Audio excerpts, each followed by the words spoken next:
All right, welcome back into another episode of Indiebnb. Today on this lovely Atlanta evening, I am joined by the members of Jaguar Glass. We got Sophia, Ben, Josiah, and Tomas. How are we doing, folks? Good. Hey, thanks for having us. I'm good. I'm good. Excited to chat. This is coming by way of our other Indiebnb former, I guess you could go former tenant in Audrey from Variety Playhouse. Her and Sophia work together. So, but you guys have this project, Jaguar Glass. Talk to me. Does somebody have a car that's got some glass on it, the Jaguar, or is it we talking cats and different things like that? No, I think the simplest way to say it is that while we were kind of looking for names for this group, we wanted to have something that was Googleable. Mm-hmm. And as we were kind of shifting through a bunch of crazy ideas, I think one of the running things was like, if we were an animal, like which animal would you be, I guess? And we started going through a bunch of animals, and we came to realize that a jaguar is a really interesting cat and an endangered one, but a strong one. Mm-hmm. And we kind of like the idea of the strength behind the jaguar. And then a lot of our songs kind of have a lot of juxtaposition. So we were trying to figure out a way to counteract the strength in a way and, have some sensibility. And that's where Glass came in. Yeah. And it kind of just made sense. I mean, we all kind of started thinking about it, and maybe 2 weeks later, we were all like, yeah, that's kind of the shit. Yeah. Yeah. Yeah, I think, right? Yeah. I know jaguars are a pretty important cultural animal for Tomas. And there's a bunch of jaguars all around the house now. We're just collecting them. And, yeah. Totally. Yeah. I grew up with cats my whole life, so I've always felt very connected to them as animals. I just felt natural. Yeah, it felt natural. And definitely the juxtaposition of the jaguar being something really strong, but glass being something that could also be brittle but really easily breakable. Totally. Feels like a interesting take on like the feeling of being an artist and being a creator. Totally. Yeah. Love that. I love that. Well, I mean, I think outside of the name, like what brought everybody together, within this, group, have you all been playing together for a while and this all of a sudden you're like, you know what, I think we need to, form the project? Or was this kind of like, hey, we've taken a few things from here or there. So what's the story behind the formation?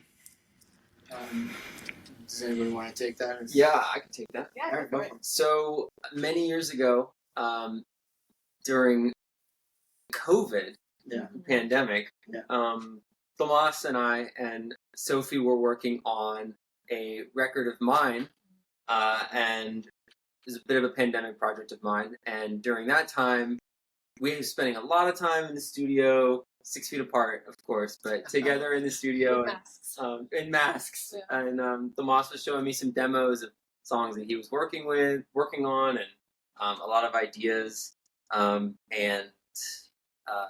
That was kind of the first, for me at least, the first time I was like, oh, there's like some really cool songs in here. And that was 4 or 5 years ago at this point. Yeah. And then just sort of as, relationships changed and the friendship was really solidified between Tomas and myself and Sophie and myself. And there was a project that was birthed out of that called Fela Loon, which was sort of a creative, really just like, it wasn't like a band per se. We never performed live. It was just like a moniker that we used to create music. And a studio project. It was a studio project. And then we kind of got serious last year. Yeah. Yeah, like a little over a year ago. A little over a year ago. And I think we were like, well, the project doesn't feel like Fela Loon anymore as like we started growing and Ben started getting involved, and we decided we wanted something to, really symbolize this specific group and how we write music together. Yeah. And it just slowly turned into Jaguar Glass. It was like a natural evolution. Yeah. Mm-hmm. Oh, yeah. Yeah, definitely starting as a studio project. And then I do feel like, especially once we brought in Ben, we kind of started rewriting a lot of the demos and song ideas that we either individually had or had worked on together, and that kind of really started informing what the sound of the band is, and not like us as individuals or like us as a group. And so Ben was definitely instrumental in kind of like bringing us all together in a space that feels like Jaguar glass and not like anything else. Totally. Yeah, before Ben, it was just a Google Drive. Yeah. Now it's a Google Drive and a SoundCloud. And Yeah. There we go. Now we're a triple threat. I love it. You guys have some unique sound. Again, like I think you guys encapsulate it perfectly with y'all's description on Spotify. Very shoegazy. Really just pleasing. Honestly, this is what I kind of came up with. I was like, man, this is just nice. And so, obviously, some interesting, a lot of different elements into something like that. Very layered. So, like, how do you guys get into that? Like, is Ben the straw that stirs the drink? It sounds like it to get the layering in there. Or is he the master baker putting the icing in there, or what's going on? I can't say that much, but I will. No, but he does a lot. He's been does a lot. Thanks. Well, a lot of these songs have like a lot of different iterations and versions. Before I was introduced to the group, and they've given me the creative freedom to experiment and like put my sound into it and see what feels right. So in a lot of different methods, like just like looping and like just like stripping things down and taking a step back and allowing me to like form things and then re-layering after that. So it's been a cool series of exercises to like see what different forms the songs could take. Like Tomorrow for sure had there are many versions, but two pretty final versions that were pretty starkly different. Yeah, completely different. And it was nice to have those options so we could like multiple choice our way into what the studio recording would end up being. But yeah, it's been nice to have that freedom with songs that already exist, like seeing how they turn. I think something that was a really exciting experience for us was to see how like Josiah and Ben as like our main rhythm space would communicate musically. We would essentially have a skeleton of a song that we've kind of put together as a group, but then Sophie and I would kind of sit back for a moment, like Ben was saying, and see how that song interacts with just them two, and how that should really be the backbone, so to speak, of the song.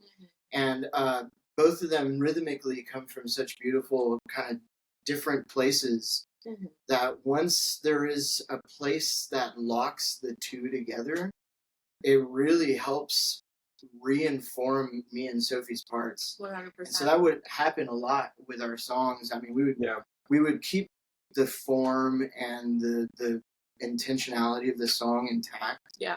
But they would really put into perspective the I guess the backbone, unless y'all have another word to use, but great word.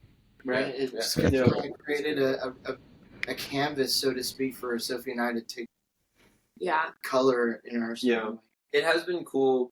The journey of some of these songs has been even before I got involved 5 years ago. And like to be able to distill what is the core, what is the song? Yeah. What is the message? And then as long as you can keep that true, you can do it. You can just explore and be creative and open it up, and then kind of bring it to the band. Totally. Yeah. And I do think we've allowed ourselves to explore, and I think that's been a really wonderful experience. Because at the end of the day, we all really do come from different places musically and culturally, and finding where we can go and expand and go really far away, and then finding a way back is what has allowed us to have such an interesting juxtaposition of sounds and ideas in mind. I will say one more thing on that is that there is also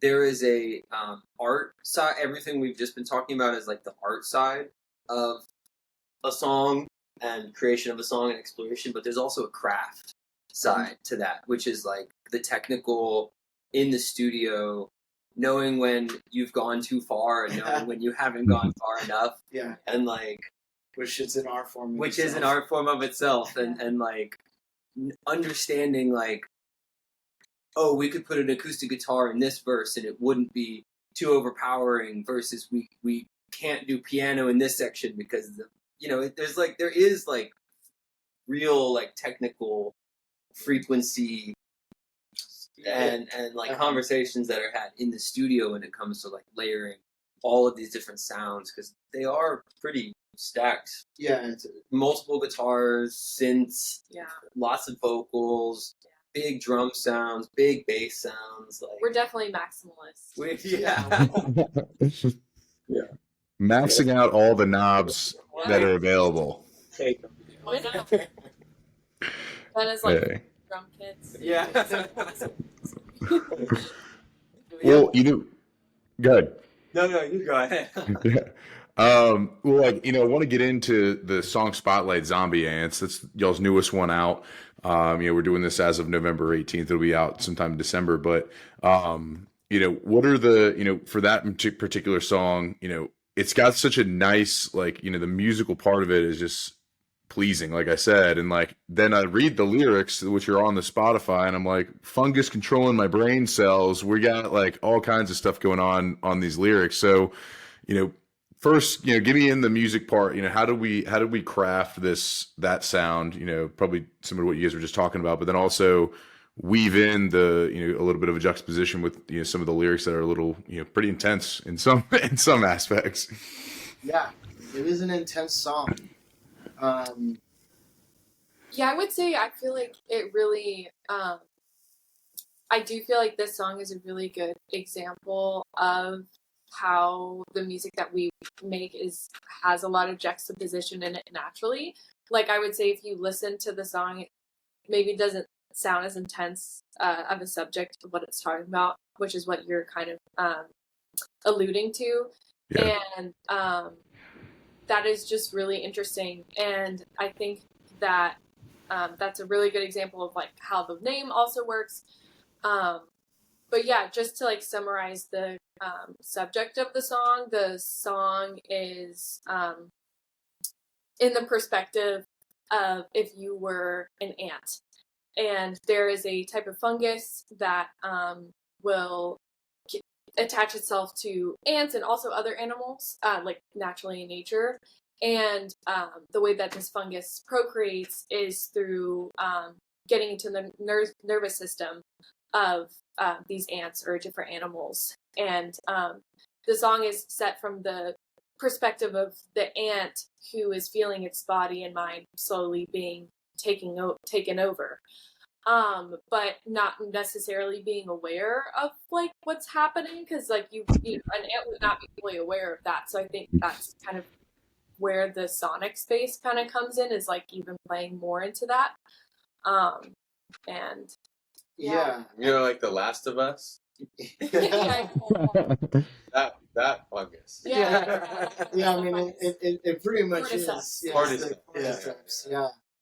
Yeah, I mean, I guess like the birth idea of the song, again, this was during COVID time when we started kind of putting a basic idea of this together, and it was, it was kind of it was just grand piano and vocals. Yeah, for a while. It was just grand piano and vocals, and the intention was to put into feeling what it felt like watching the world kind of go a little wild, and people are having opinions that are not really their own.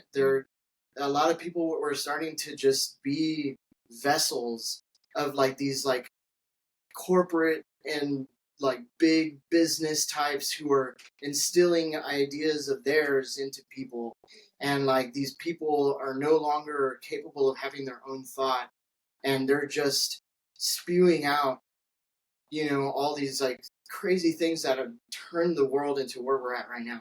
And I think to a certain extent, we were really connecting with this cordyceps idea, because the cordyceps was like metaphorically like all these ideas in the world that maybe people don't fully actually believe in, but they are just in this like crazy place where politics matters more than the individual and stuff like that, And so I don't know. That was kind of the original intention of the song, and as we grew as a band, we started realizing we could really play with that a lot. And I mean, right before we went to the studio to record this, like we had a different plan in mind for the song, and as we were coming to problems in the session, as you usually do, we were forced to rewrite things, and some kind of beautiful things started happening. Yeah. Where like new ideas were happening in the moment, and they were really allowing us to re-justify some of the ideas in the first place. And it really felt like the song actually wrote itself in the session while we were there. I don't know if y'all feel that way, right? Yeah. The song became the fungus telling us what to do with the song. Yeah, we were inherently the vessel of the song. Yeah. Which it just felt, I don't know, big circle. That's right. It was like kind of dark. It was like the sonic space was like a lot more intense. It was darker. It was more darker. Yeah. And I think it ended up being cooler. You played that guitar riff. Yeah, Yeah, I feel like that's what makes it sound so positive. Is that guitar, some natural fuzz. Yeah. happy part. And funny enough, all those guitar parts were being reinformed by their rhythm space. Yeah. Because when we were recording their stuff, and naturally drums and bass tends to be recorded first, they were going through a problem with the song, and I was, we were like, oh shit, I can see how that might not fully work anymore, and the right thing to do is just like get rid of my guitars, screw all the ideas we had before. Yeah. Keep the vocal there, and let's let them reinform what to do. And as they were kind of building ideas, I was playing around with the guitar in the background, and I was like, oh shit, maybe we have a new idea now, and let's just let that take us somewhere. And and I'm glad it did, because it ended up being really cool, and it actually feels like the lyrical concept now. The music feels like a happy-go-lucky ant kind of doing stuff, and we're unaware of the darkness of the content. Doesn't it feel that way? Yeah. I do think it's so interesting because I do feel like we all went through. We've recorded other stuff. I do feel like specifically with this song, we all went through that. Yeah. Like I went through that with my vocals, even like all the other tunes. I felt like I banged out my vocals pretty easily, and then for this song, I felt like I really had to find a way to get into the space of what being the vessel for this song sounds like. And it wasn't until they kind of had their parts informed that I was able to do enough soul searching to really find that like really like airy kind of like almost nasally like light thing that I ended up doing, because that was not the original sound I went for at all. It was totally different. And it was like belty. I kept feeling like this doesn't feel right, and I couldn't figure it out, where the other ones I was just like, all right, this is what I want. But really I just had to like lean into listening to the song, and I think everyone went through that, or their own version of that, which is really cool when a song makes you do that and the song pushes you and not the other way around. I mean, that's how it should be. Yeah. At the end of the day. Yeah, I mean, that's awesome. I think the thing I like doing about this more is like, you give me, I get, 419 with you before I, get to, experience and chat with you, right? Like I get the 419 from Zombie Ants, and now I get the real kind of emotion behind it. What was the subject matter? Why? I think that's one of my favorite things. Obviously, there's hey, like there's first initial thoughts and all of that stuff, but I love hearing the kind of the subject and the why behind what you guys have created, which is awesome. Um, as you mentioned, you're pretty maximalist. Like as we think through and look into a live set, right? I think is that something on the horizon? Is that something that is y'all have done before? What are the kind of, you mentioned you guys you were a studio, kind of a group more. So what's that look like moving forward? And, how do you guys break these songs down from, where they are on Spotify to, going into a live set? Yeah. Lots of planning. Yeah, lots of planning. Yeah. So we've already had our first show earlier this year. And we played at this place, Aisle 5 in Atlanta. It was a nearly sold out show. We played with this other artist, Aaron Rizzo, and Tori Template, and we had a really fun time playing through the songs. We, at the time, the audience had only heard our first single, "Tomorrow for Sure." Yeah. So it was really fun to play an entire set of completely new original music that no one had heard before, including Zombie Ants and a couple other songs that are coming out over the next span of months. Mm-hmm. It's just us four on stage, along with playing with some tracks, we were capable of performing everything that you would hear in our recordings, plus more. We bring a lot to the table on stage that you might not even be able to totally get in the recording.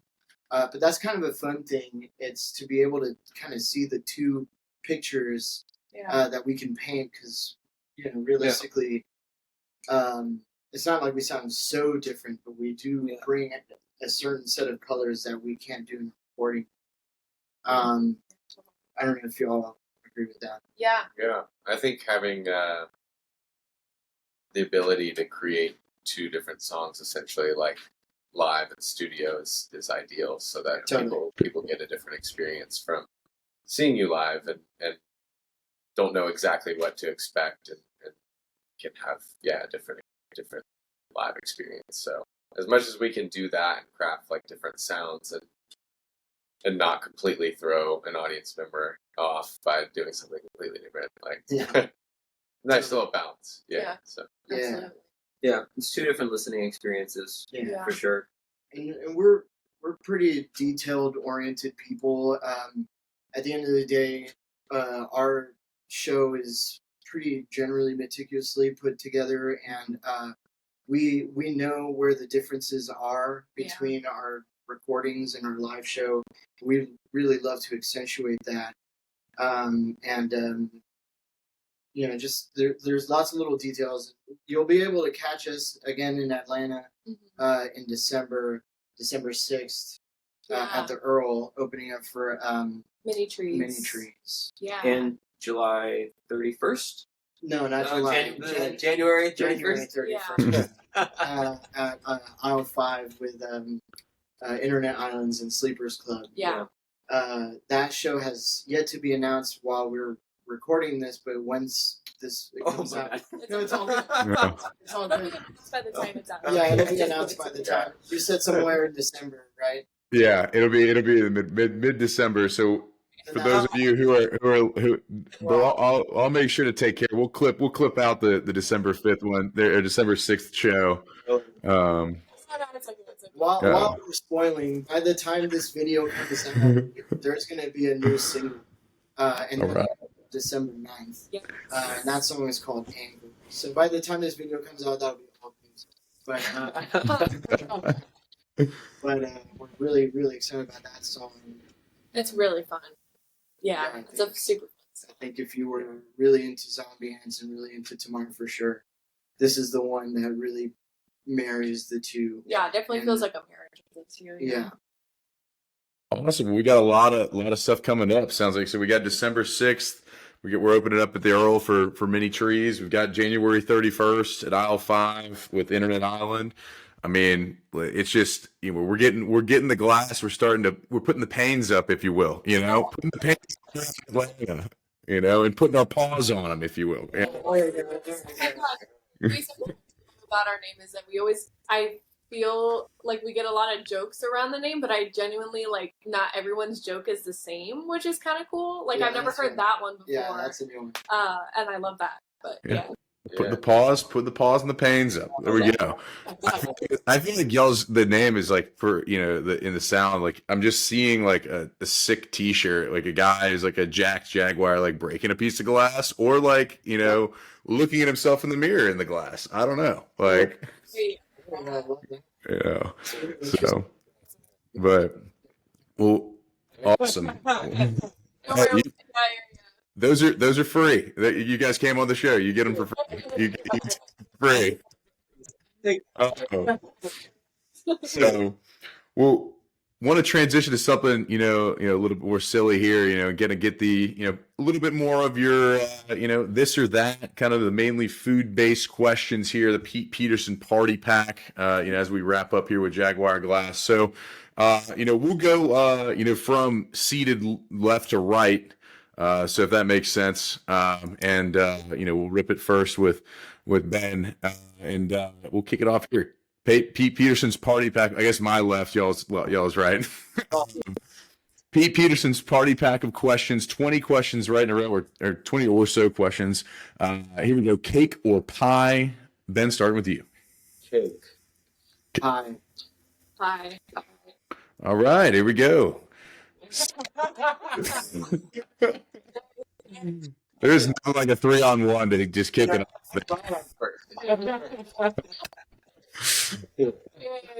All right, good. Salad or soup? Soup. Salad. Soup. Okay. Oh, all right, here we go. All right, sunrise or sunset? What are you seeing more of? Sunset. Sunset. Yeah. Sunset. Sunrise. All right, you got one. I saw sunrises. I just like sunrises. The one sunrise. I like 2005. We remember the 2005 sunrise. Oh yeah, love it. All right, would you rather hit a home run or score a touchdown? Touchdown. Yeah, touchdown. I think touchdown, This isn't that hard. Touchdown.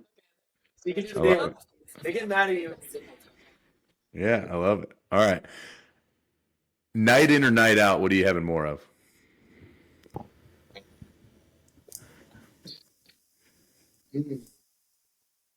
Which one do we have more of? Is that what you said? Yeah, what are you having more of?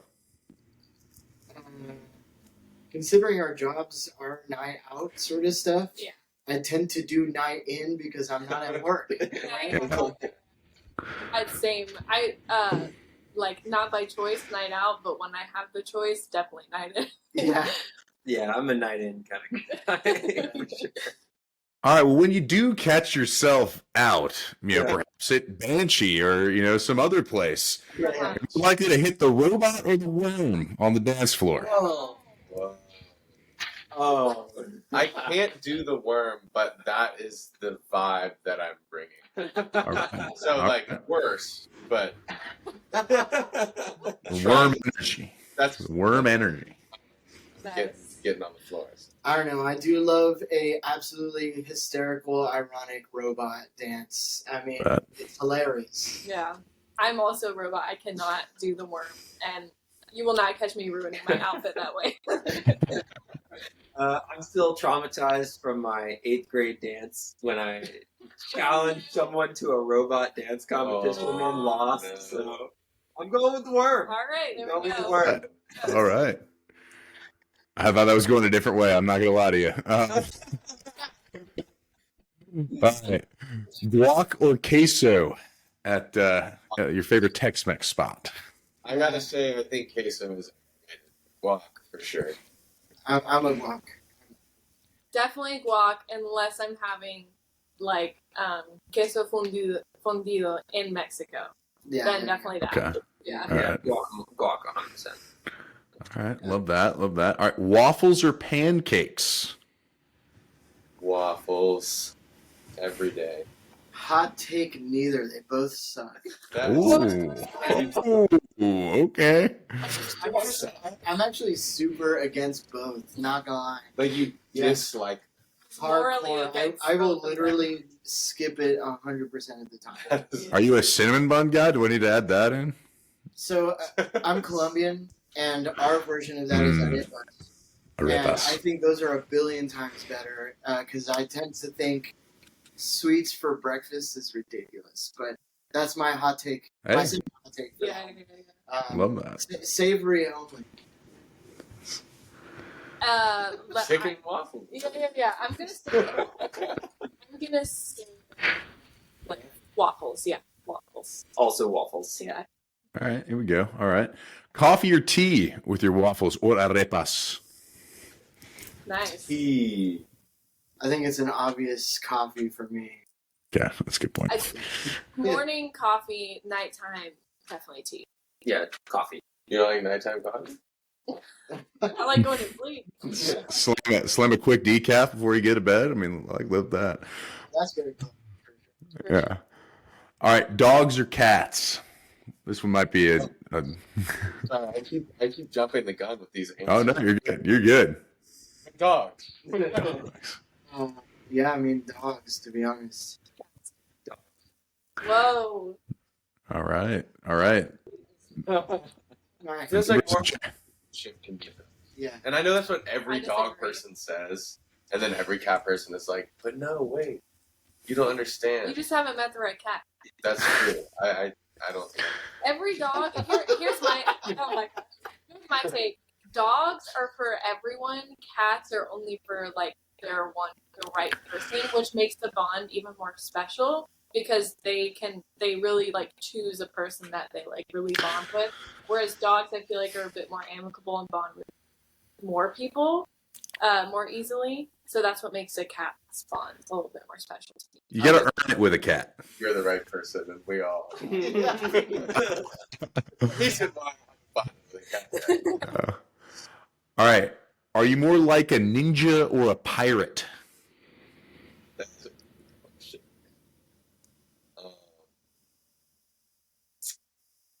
I'm thinking like on the clumsy spectrum, so pirate.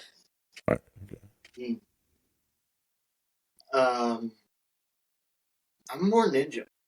Hmm. I'm more ninja. Yeah. I'm more ninja. I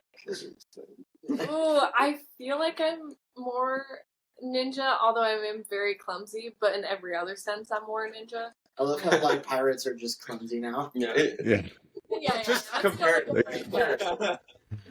it. Pirate for sure. Oh, okay. Yeah. Love that. Love that. All right. Chips or pretzels? Oh. Chips.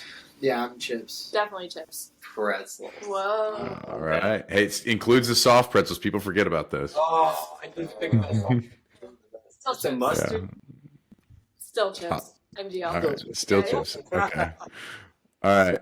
Fries or tots?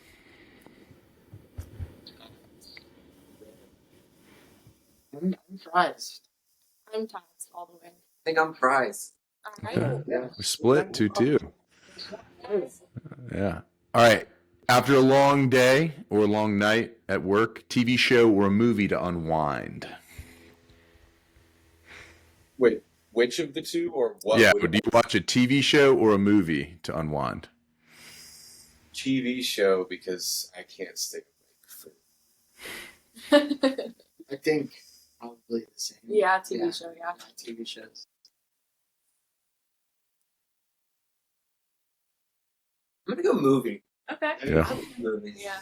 I do like movies. TV more. shows, Yeah. like, yeah.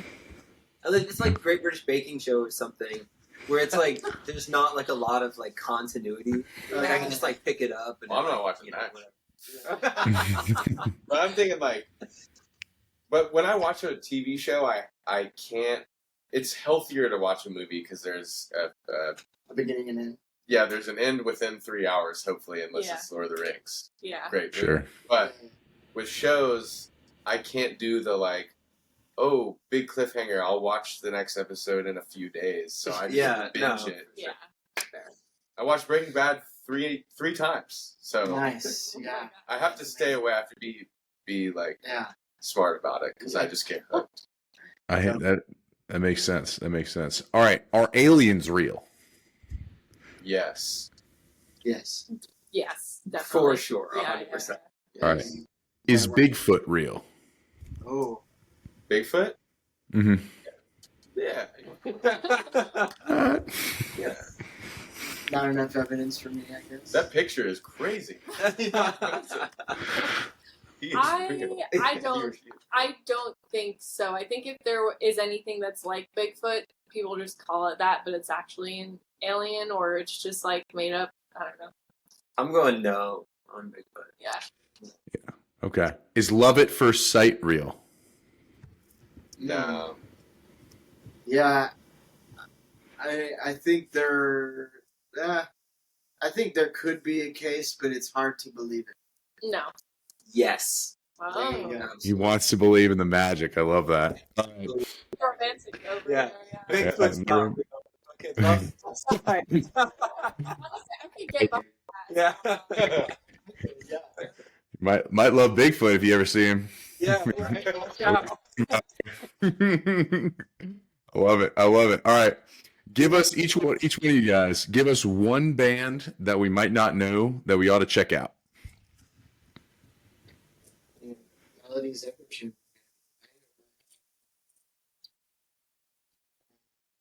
Jelly haha. Jelly Mom. Free Whenever from New York. Nice. Yeah. I'm going psychedelic porn crumpets. Oh, Strip. love the porn crumpets. All right. So I got Melody's Echo Chamber, Jelly Haha, Free Whenever, and so the psychedelic porn crumpets. That's the official picks from Jaguar Glass.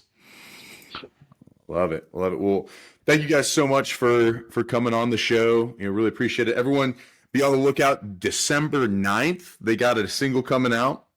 We've got a show December 6th. I'll make sure that we put that out prior to this coming out so people know about it. We'll get a little promo action there. We've got, and we have January 31st. Gearing up for another big night at Aisle 5. Great venue here in Atlanta. Get out there. Go see him. Go see him. Experience the live set. It's different than the studio set. Get the whole picture together. Appreciate you, Grant. Thank you so for much. having me. Thank you so Of much. course. Of course. Thank you guys.